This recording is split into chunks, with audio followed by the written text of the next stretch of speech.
Enfim, o Brasil poderá ser este backup do petróleo para a China diante do que aconteceu com a Venezuela? Boa noite, Yuri. Boa noite a todos. Feliz Ano Novo.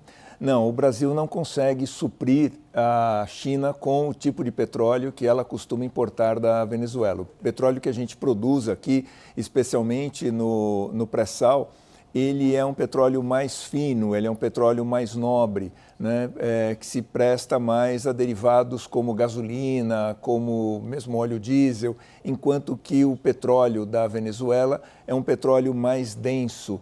Ele é quase, vamos dizer assim, uma graxa, né? E se presta a, por exemplo, produção também de diesel, mas de asfalto, de combustível para siderúrgicas ou companhias de cimento, né? Então, ele não é o mesmo tipo de petróleo. O que a gente pode, eventualmente, participar é na formulação da mistura, na adaptação que a China vai ter que fazer ao adquirir, eventualmente, petróleo de outras fontes, esse petróleo pesado, e fazer essa mistura com um petróleo nacional, mas a participação brasileira ela seria pequena. Inclusive pelo fato de que o Brasil ele não tem atualmente um excedente para fornecer à China. Ele já é um grande fornecedor da China, a China é o nosso principal importador de petróleo, mas ele não tem esse excedente no momento para fornecer para a China. Então, a participação do Brasil substituindo a Venezuela seria marginal, seria muito pequena.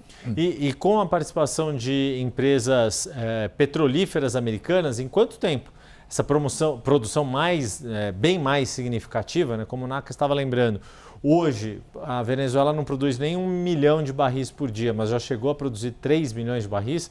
Dá para se estimar quanto tempo se levaria para esta retomada de produção da Venezuela? A estimativa é de 5 anos para remontar uma infraestrutura capaz de dar uma produção mais significativa à Venezuela. Então, não é pouco tempo, não é uma coisa que vai surtir efeito de imediato. E as empresas de petróleo, quando elas fazem esse investimento, elas estão mirando no médio e longo prazo. É como uma empresa de mineração, ela não faz um grande investimento prevendo que vai colher isso amanhã ou no ano que vem.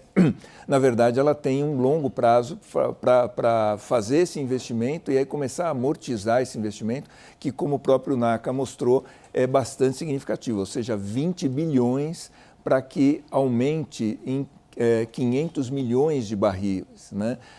Hoje ele está abaixo de 1 milhão, quer dizer, para você chegar, vamos dizer que esteja 1 milhão, para você aumentar 50% a produção atual, que é pequena, é menos de 1% da produção mundial, é um investimento muito significativo.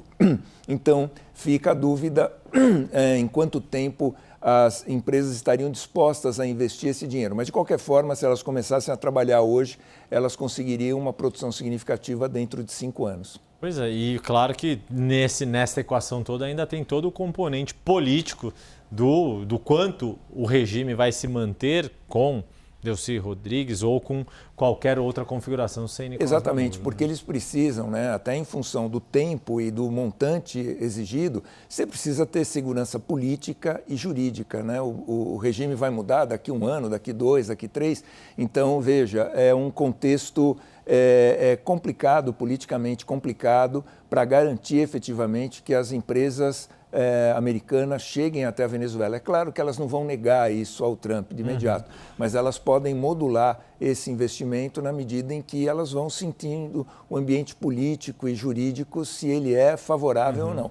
E aí, só para finalizar, uma outra questão.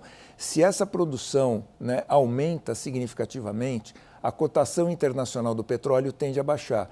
Isso reduz, obviamente, a capacidade de investimento das empresas, porque elas ficam com menos receita.